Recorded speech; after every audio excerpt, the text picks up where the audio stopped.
এই এই এই, এখানে পড়ে পড়ে মরার মতো ঘুমাচ্ছ কেন? হ্যাঁ, কাজকর্মে যাওয়া লাগবে না নাকি? আজ 2 দিন ধরে কাজে যাচ্ছ না, সংসার কি করে চলবে শুনি? বউ, এই সকাল সকাল কানের মাথা কাস না তো, আমাকে একটু ঘুমাতে দে।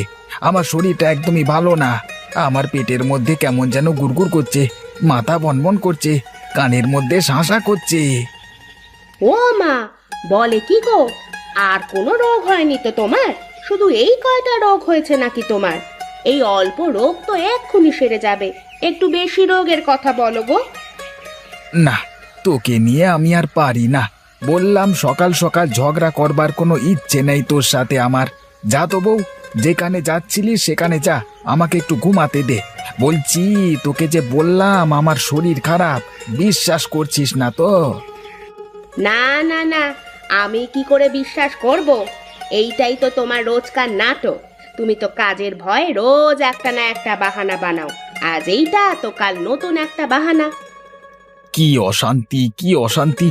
আমি কি করে বোঝাবো তোমাকে যে সত্যি আমার শরীরটা ভালো নেই? যা ভালো লাগে করো তুমি, আমি এই চললুম। যাক বাবা, আপদ বিদে হয়েছে। সারাক্ষণ শুধু কাজ আর কাজ। এখন আমি শান্তি করে ঘুমাই।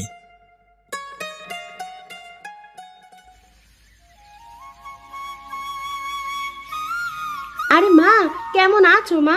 আজ কতদিন পরে আসলে আমাদের বাড়িতে। এসো এসো, ঘরের মধ্যে এসো। ভালো আছি রে মা, তোকে খুব দেখতে ইচ্ছে করছিল, তাই চলে আসলাম। আর এইদিকে একটু কাজও আছে, তাই ভাবলাম একেবারে সব কাজ সেরে যাই।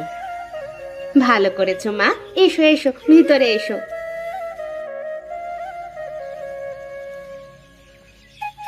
কিরে মালতী, আজ তুই রেগে আছিস কেন রে?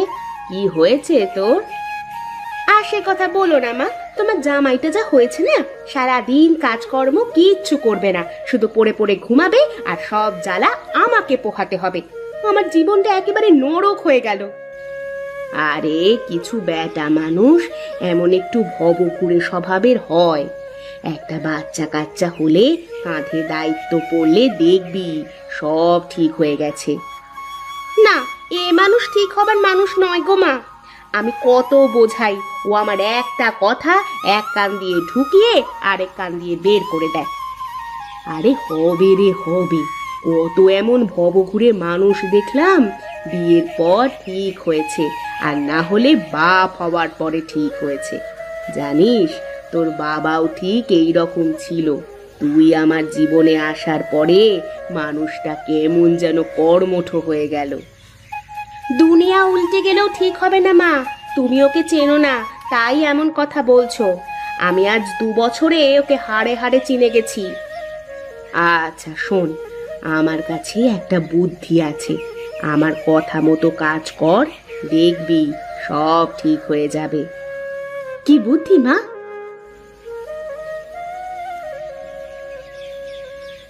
আমার কথা মতো কাজ করে দেখ মা, সব ঠিক হয়ে যাবে।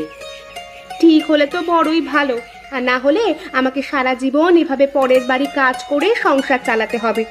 আচ্ছা মা, তুমি বসো, আমি তোমার জন্য জলখাবারের ব্যবস্থা করছি।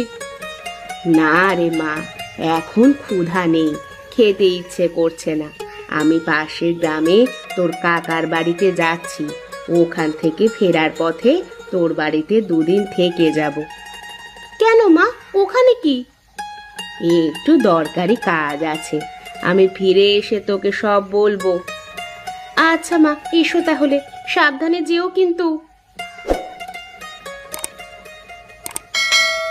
দেখি মা যা বলে গেল সেই মোতাবেক কাজ করে কি হয়।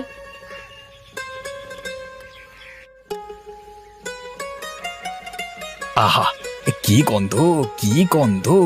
এত ভালো গন্ধ আসছে চিংড়ি মাছের। তা কোথায় পেয়েছো গো চিংড়ি মাছ গিন্নি? আমি তো চিংড়ি মাছ কিনিনি বহুদিন। তা কিনবে কি করে বলো? তুমি যা কিপটে, তাতে কি চিংড়ি মাছ কেনার কলিজা তোমার আছে? চিংড়ি মাছের যা দাম! এই এই এই সকাল সকাল তুমি আবার আমার ইজ্জতের বস্ত্র হরণ করে দিলে গিন্নি। এটা কিন্তু একেবারেই ভালো করলে না তুমি। বেশি আজে বাজে বকবে না কিন্তু সকালবেলা, এই আমি বলে দিলুম। না হলে কিন্তু এর থেকেও বেশি কিছু হবে। চুপচাপ গিয়ে হাতে মুখে পানি দিয়ে বসো, আমি চিংড়ির ভর্তাটা করে এনে খেতে দিচ্ছি। না, এইভাবে কি বেঁচে থাকা যায়?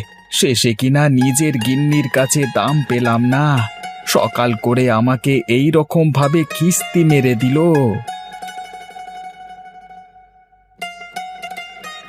এই নাও গো, খেয়ে নাও। সারা রাত কত কষ্ট করে ঘুমিয়েছো, আবার সকালবেলা কত কষ্ট করে ঘুম থেকে উঠে হাত মুখ ধুয়ে নাও, এই কয়টা খেয়ে দিয়ে আবার ঘুমাতে যাও। না, কেসটা কি? ভাবটা তো খুব একটা সুবিধের ঠেকছে না। ডাল মে জরুর কুছ কালা হ্যায়। দেখতে হচ্ছে তো ব্যাপারটা। বউয়ের মুখ দিয়ে মধু ঝরবার কারণ কি? কি মতলব এঁটেছে বউ আমার? আচ্ছা বউ, এই চিংড়ি মাছ কোথা থেকে এসেছে সেটা তো আমাকে বললে না। কোথায় পেয়েছো চিংড়ি মাছ না বললে যে এই চিংড়ি মাছ আমার গলা দিয়ে নামবে না, আমার গলায় গিয়ে আটকে যাবে। এই শোনো না, তোমার সাথে আমি এতদিন অনেক খারাপ ব্যবহার করেছি, তুমি আমাকে মাফ করে দিও। হাজার হোক তুমি তো আমার স্বামী, তোমার সাথে এমন ব্যবহার করা আমার একদম উচিত হয়নি গো। তোমার কি হয়েছে বলো তো বউ? আজ হঠাৎ এমন করছো কেন? সকালে আমাকে নিয়ে কত কিস্তি করলে, আর এখন তোমার মুখ দিয়ে মধু ঝরছে কেন? আজ সকালে মা এসেছিল, বুঝেছো? মাকে আমি তোমার কথা বললাম যে তুমি কোনো কাজ করো না, তাই মা আমাকে বুঝিয়ে গেছেন। হয়তো আমারই কোনো ভুল হয়েছে, যার কারণে তুমি এমন করছো। যদি আমার কোনো ভুল হয়ে থাকে তাহলে আমাকে মাফ করে দিও, আমি আর কোনো দিন তোমার সাথে খারাপ ব্যবহার করব না গো। আচ্ছা, এবার বুঝলাম। তার মানে মা চিংড়ি মাছগুলো দিয়ে গেছে। তা মা কোথায়? মাকে তো দেখছি না, সে কি চলে গেছে? হ্যাঁ গো, মা পাশের গ্রামের কাকাদের বাড়িতে গেছে। কাকাদের বাড়ি থেকে ফেরার পথে মা আমাদের বাড়িতে দুদিন থেকে তারপরে যাবেন। তুমি নাও, এত চিন্তা না করে খেয়ে নাও।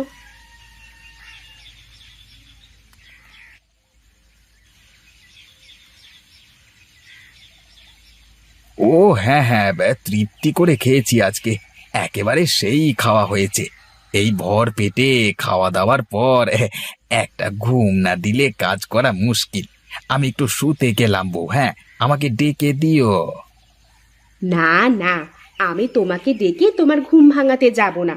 তোমার যখন ইচ্ছা তখন উঠবে। আমি বাড়ির কাজে গেলাম, আমার অনেক কাজ পড়ে আছে। বাড়িতে উঠোন ঝাড়ু দেওয়া, থালা বাসন মাজা, কাপড় পরিষ্কার করা। আচ্ছা আচ্ছা, যাও যাও, তুমি কাজে যাও, আমি একটু ঘুমটা দিই। আহ।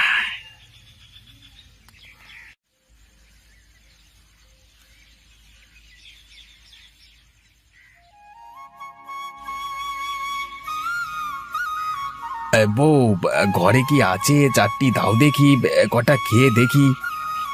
এই নাও, বসো, বসে পেট পুড়ে খেয়ে নাও। আজকেও আমি তোমার জন্যে চিংড়ি ভর্তা করেছি। কি গো বউ, কালকে সকালবেলায় চিংড়ি ভর্তা করলে, আজও আবার চিংড়ি ভর্তা করলে, তা কারণটা কি বউ? হ্যাঁ, চিংড়ি ছাড়া কি আর কিছু রান্না করতে পারছো না? এই চিংড়ি মাছ কি প্রতিবেলা খেতে ভালো লাগে? ঘরে তো তেমন কিছুই নেই, কটা চাল পড়েছিল, তাই সিদ্ধ করে রেখেছি। আজ দুদিন তোমাকে ভাত খাইয়ে আমি পানি খেয়ে শুয়ে পড়ি, কিন্তু দেখো আজ চালটাও শেষ হয়ে গেল। সব জায়গায় কাজ খুঁজেছি, কিন্তু কোথাও কাজ পেলাম না, তাই তো বাধ্য হয়ে চিংড়ি ভর্তা করেছি। এরপর থেকে সব ওয়াক্তেই এই চিংড়ি খেতে হবে। ও আচ্ছা আচ্ছা, দাও দাও, কটা চিংড়ি ভর্তা দিয়েই খেতে দাও দেখি। এই নাও।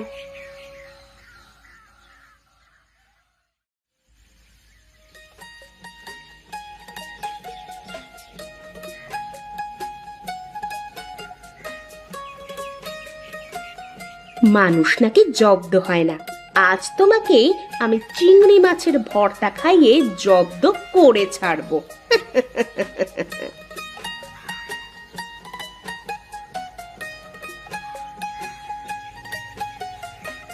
এসেছো তুমি মা? এসো এসো, বসো এখানে। তা মা, বল তোর কি খবর? কি ভাব বুঝলি? জামাইয়ের কোনো পরিবর্তন বুঝতে পারছিস নাকি? হ্যাঁ গো মা, তোমার জামাইয়ের গায়ে জ্বালা ধরে যাচ্ছে।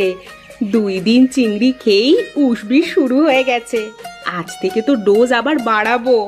আজ আমি চিংড়ি শুটকি তোমার জামাইয়ের বালিশের মধ্যে রেখে দিয়েছি। সারা রাত ওই চিংড়ির গন্ধ শুঁকবে। আর আজকে থেকে 3 বেলা চিংড়ি খাওয়াবো তোমার জামাইকে। দেখি এবার তোমার জামাই কি করে। আরে জামাই আর এই চিংড়ির চাপ নিতে পারবে না। মানুষ রোজ রোজ একই জিনিসে বিরক্ত হয়ে পড়ে। হ্যাঁ মা, তাই তো দেখছি। আচ্ছা মা, তুমি ঘরে যাও। ওগো শুনছো, মা এসেছে। ঘরে তো তেমন কিছু নেই, আমাদের দেশি মোড়কটা কেটে রান্না করি। যাও যাও, অনেকদিন দেশি মুরগি খাই না। তুমি বেশ ভালো করে জম্পেশ করে রান্না করো তো, আজকে জমিয়ে খাবো। ওগো, মা তো 2-4 দিন থাকবে।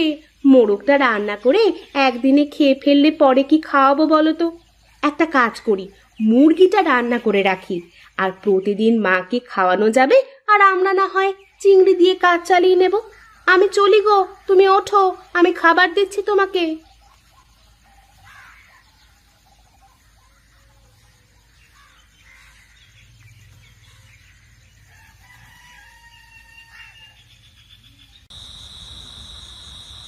বউ, ঘরে কি আছে দাও দেখি, কটা খাই।